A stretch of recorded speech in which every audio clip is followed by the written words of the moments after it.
Good morning to all.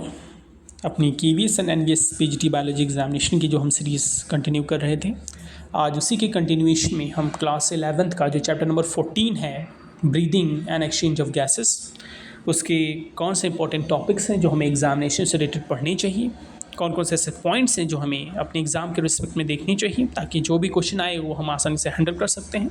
तो शुरू करते हैं। इसमें से सबसे पहला इंपॉर्टेंट टॉपिक हमारा होता है रेस्पिरेटरी ऑर्गन्स का। रेस्पिरेटरी ऑर्गन की बात करें तो कौन सा रेस्पिरेटरी ऑर्गन किस ऑर्गेनिज्म में पाया जाता है, ये क्वेश्चन मैच द फॉलोइंग करके भी पूछ सकता है, MCQ में भी आ जाएगा। ठीक है, तो सबसे पहले सिंपल डिफ्यूजन का जो प्रोसेस होता है ओवर द एंटायर बॉडी, ये मिलता है हमें लोअर इनवर्टिब्रेट्स में, जैसे स्पंजेस व सिलेंट्रेट्स में। स्किन जो होता है ये रेस्पिरेटरी ऑर्गन एक्ट करती है अर्थवॉर्म में, ये क्वेश्चन आपको कई बार पूछा है। और बहुत सारे एम्फीबियंस होते हैं जैसे फ्रॉग। ट्राइकेल ट्यूब्स जो होते हैं ये insects, centipede, millipede, spider. Gills जो होते हैं ये ओकेटिक ऑर्थोपॉड, जैसे प्रॉन के अंदर मिलेगा आपको। ठीक है, मोलस्क में मिलेंगे गिल्स। दूसरा जो लंग्स होते हैं ये मोस्ट ऑफ द वर्टिब्रेट्स के अंदर होते हैं। ठीक है, जैसे रेप्टाइल हुए, बर्ड्स हुए, मैमल्स हुए। ठीक है, फिर हमें जो यहाँ पे डिटेल में स्टडी करनी है, जो मेन टॉपिक हमारा रहेगा वो रहेगा human respiratory system. Human respiratory system में हम लंग्स का पूरा स्ट्रक्चर देखेंगे, कैसे ट्रांसपोर्ट होता है, कैसे एक्सचेंज होता है, क्या डिसऑर्डर्स होते हैं। तो यही हमारा बेसिक यहाँ पे टॉपिक। ह्यूमन रेस्पिरेटरी सिस्टम की बात करें, ठीक है, तो सबसे पहले इसमें रेस्पिरेटरी ट्रैक की बात आ जाती है। ठीक है, रेस्पिरेटरी ट्रैक में कंडक्टिंग पार्ट हमारा आ जाता है। ठीक है, और रेस्पिरेटरी सिस्टम आ जाता है। तो अगर हम इसमें बात करें कि कैसे भाई जो एयर है वो कैसे ट्रांसपोर्ट होती है, तो एक्सटर्नल नॉस्ट्रल से एयर एंटर करती है, देन वेस्टिब्यूल में जाती है, फिर नेजल चैम्बर में, फिर नेजोफेरेंक्स में, फिर फेरेंक्स में, देन लैरेंक्स में, देन ट्रैकिया में, then right and left bronchi में, फिर सेकेंडरी टर्शियरी ब्रोंकाई में, देन टर्मिनल ब्रोंक्यूल्स। और ब्रोंक्यूल्स के बाद ही वहीं पे आपका एक्सचेंज ऑफ गैसेस का प्रोसेस अकर हो जाता है। एक क्वेश्चन ये पूछता है जो ट्रैकिया होते हैं, ठीक है, यहाँ पे क्या होता है, इनकम्प्लीट शी शेप्ड रिंग्स होती हैं, they are made up of hyaline cartilage. और ये क्यों होती हैं, ताकि ट्रैकिया जो हमारा है कोलैप्स ना कर जाए जब हम रेस्पिरेशन या फिर जब हमारे एयर नहीं है। दूसरा, अगर हम जो लैरिंक्स की बात करें इसको कॉमनली साउंड बॉक्स बोलते हैं। बर्ड के केस में इसी को सिरिंग्स बोलते हैं। ठीक है, larynx help in sound production, hence called the sound box. Respiratory system की अगर हम बात करें तो यहाँ पे दो लंग्स होती हैं, लेफ्ट एंड राइट। ठीक है, नीचे डायफ्राम मसल्स होती हैं। ठीक है, ऊपर जो कवरिंग होती है, ठीक है, ग्लॉटिस, उसको बोलते हैं एपिग्लॉटिस। फिर यहाँ पे एल्वोलाई का फंक्शन पूछ लेता है। एल्वोलाई क्या है, बैलून शेप स्ट्रक्चर है। ठीक है, हाईली वैस्कुलर है और एक्सचेंज ऑफ गैसेस अकर होती हैं।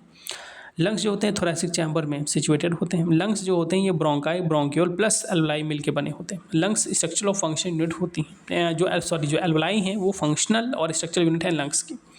अगर हम स्टेप्स ऑफ रेस्पिरेशन बोलें तो पल्मोनरी वेंटिलेशन, ब्रीदिंग होती है, गैस एक्सचेंज होता है, गैस ट्रांसपोर्ट होता है, gas exchange between blood and tissue, और फिर सेल रेस्पिरेशन होता है। देन इसका mechanism of breathing. Mechanism of breathing की अगर हम बात करें तो इसी के अंदर आपको आ जाएगा। मैकेनिज्म ऑफ ब्रीदिंग में आता है इंस्पिरेशन और एक्सपिरेशन। ठीक है, इंस्पायरेशन और एक्सपायरेशन। इसमें डिफरेंस पूछ लेता है आपका, इंस्पायरेशन और एक्सपायरेशन में क्या आपका डिफरेंस है। अगर हम बेसिक डिफरेंस की बात करें तो यहाँ पे इंस्पायरेशन जो एक्टिव प्रोसेस है, एक्सपायरेशन पैसिव प्रोसेस है। इंस्पायरेशन का बोला था intake of air from atmosphere into the lungs, expiration बोला expel of air from the lungs into the atmosphere. Inspiration में जो कॉन्ट्रैक्शन आई से स्टार्टिंग है तो यहाँ पे जो कॉन्ट्रैक्शन होगा वो एक्सटर्नल इंटरकोस्टल मसल की होगी, लेकिन एक्सपायरेशन के केस में इंटरनल इंटरकोस्टल मसल्स की कॉन्ट्रैक्शन होता है। ठीक है, फिर यहाँ पे क्या है, कुछ जनरल टर्म्स आ जाते हैं, जैसे स्पायरोमीटर होता है to measure the respiratory rate. ठीक, फिर इसी का एक दूसरा पार्ट है हमारा रेस्पिरेटरी वॉल्यूम एंड कैपेसिटी। ये बड़ा इंपॉर्टेंट पॉइंट है। ठीक है, और इससे कई बार आपका डेटा भी पूछ लेता है कि जो टाइडल वॉल्यूम है ये कितना 500 ml होगा। क्या मतलब होता है, volume of air inspired and expired. एक नॉर्मल ब्रीदिंग प्रोसेस में जितनी हवा हम अंदर लेते हैं, जितनी हम बाहर निकालते हैं, उसको बोल देते हैं टाइडल वॉल्यूम, 500 ml होता है। इंस्पिरेटरी रिजर्व वॉल्यूम जो होता है ये additional volume of air that can B inspired by forceful inspiration, ये होता है 250 से 3000 ml। एक्सपायरेटरी रिजर्व वॉल्यूम जो हमारा होता है ये additional volume of air that can be expired by forceful expiration, ये होता है 1000 से लेके 1100 के ml के बीच में। रेसिडुअल वॉल्यूम जो होता है volume of air remaining in the lungs even after forceful expiration, बहुत ज़्यादा जोर लगा के अगर सारी हवा बाहर निकालते हैं उसके बावजूद कुछ हवा हमारे लंग्स के अंदर रह जाती है, उसको बोलते हैं रेसिडुअल वॉल्यूम। ये 1100 से 1200 ml रहती है। इंस्पायरेटरी कैपेसिटी ये क्या होती है, TV tidal volume plus inspiratory reserve volume, ये होता है 3000 से लेकर 3500 के बीच में। एक्सपायरेटरी कैपेसिटी ये होता है टाइडल वॉल्यूम प्लस ERV, ये होता है 1500 से 1600। फंक्शनल रेसिडुअल कैपेसिटी जो होता है ये ERV plus RV। Vital capacity जो होता है ये होता है volume of air that can be breathe in after, मतलब ये वो वॉल्यूम ऑफ एयर है जो हम ब्रीथ कर सकते हैं आफ्टर फोर्सफुल एक्सपायरेशन। पूरी सांस बाहर निकाल दो, उसके बाद तुम पूरा फिर से फेफड़े के अंदर एयर को फिल कर लो। ERV plus tidal volume plus IRV।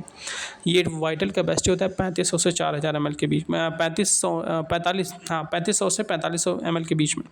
Total lung capacity जो होता है ये आपका होता है 5000 से 6000 ml के बीच में। फिर जो गैस एक्सचेंज का प्रोसेस होता है एल्वलाई, ये तो पता ही है। कुछ यहाँ सेंटर के बारे में पूछ लेता है, जैसे कि न्यूमोटैक्सी सेंटर जो होता है पॉन्स एल्वलाई के अंदर होता है, ठीक है।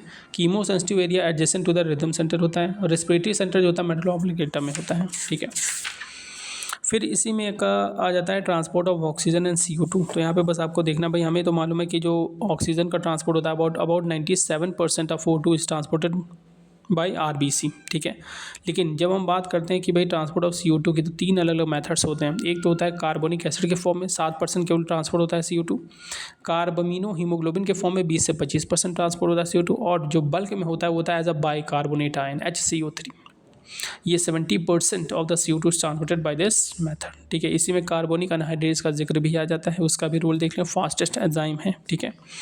फिर यहाँ पे ऑक्सीजन हीमोग्लोबिन डिसोसिएशन कर्व एक आ जाता है, ठीक है। ये फिगर NCERT में दिया हुआ है, तो आने के क्वेश्चन आके रहते हैं। एक्स और वाई पे क्या कर रहेगा ये बस देख लेना। जो एक्स एक्सिस रहेगा वहाँ पे पार्शियल प्रेशर ऑफ ऑक्सीजन रहेगा mmHg में, और वाई पे percentage saturation of haemoglobin with oxygen रहता है, ठीक है। एस शेप्ड कर्व बनता है, सिग्मॉइड कर्व रहता है, ठीक है।